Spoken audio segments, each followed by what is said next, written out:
it couldn't dispel the thieves. Hardly a week went by that someone didn't come in to help themselves to a carburetor, a wheel or tire, a car radio. Manolo had kept a dog for a while, but someone tossed it poisoned meat seasoned with clock springs one night, and he lacked the heart to get a replacement. "Let them take a little," Manolo told Angela.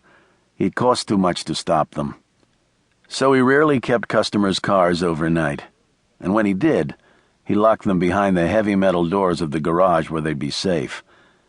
Let the night people pick the bones of the wrecks in the yard. Manolo locked his ledger book away, straightened the desktop, and stepped outside, suppressing his shudder despite the summer heat. He could still envision himself clambering over the wire in the darkness, a man who'd do anything to survive. As he came out under the canopy, Manolo stopped short, frowning. The gates were still open, and Raimondo had disappeared. A faded sedan, some kind of barge-like Oldsmobile or Buick from the 1970s, sat idling beneath the canopy, its windows darkened to an impenetrable slate, blue smoke wafting from under the engine compartment. It was as if the driver were waiting for an attendant to scurry out and fill the tank from one of the non-existent pumps. A ghost car, Manolo found himself thinking. He shook his head and moved around the snout of the big car. They could bring this beast back tomorrow. As he passed in front of the grill, he could hear the throb of music from heavy speakers inside the car, and incongruously, the muffled barking of dogs. The engine gave a sudden roar, and Manolo dance-stepped backwards. He approached the driver's side, angry now. Kids, always messing around. He was still a step away when the door opened, and a massive black man got up from behind the wheel. The man wore a suit, a very expensive suit, not right for the car he was driving, Manolo was thinking. The man smiled at Manolo and said something. With the door open, the music was thunderous, drowning out the man's words. "What?" Manolo said, shaking his head. As he bent closer, the big man snatched him by his collar. Manolo had opened his mouth to protest when the base of the man's palm slammed against his temple. Manolo's legs went limp and he felt himself being slung into the front seat of the sedan, the big man sliding in after him, squeezing him up against someone else. Manolo's head lolled back and he saw a Latin man with an acne-scarred face staring impassively down at him. The man shook his head and turned away.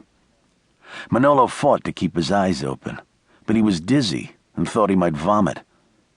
The big man rammed the sedan in gear and backed it, tires squalling, into one of the empty bays in the garage. The Latin jumped out and pulled down the heavy doors while the big man dragged Manolo out of the car and propped him against the open door of the sedan. The music echoed off the concrete walls, and the vapors from the engine were thick now. Manolo felt his stomach heave. The black man held him upright by his hair while he vomited. When he finished, he felt a little better. Tears leaked from his eyes, but at least he could see again.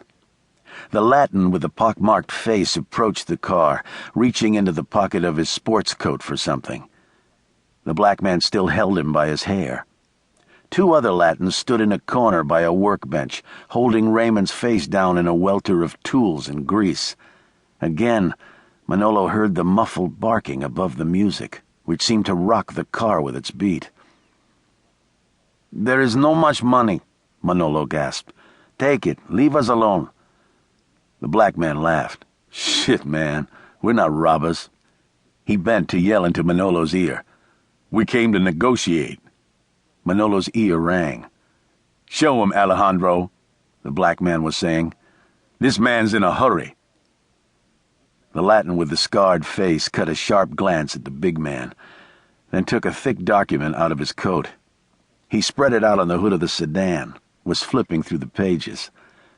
The big man jerked Manolo's head up. "Man made you an offer, made you plenty of very good offers. You keep turning him down." So that was what it had come to, Manolo thought. The fresh-faced Anglo woman from a Kendall office with her offer, then another Anglo in a suit from an agency in Coral Gables.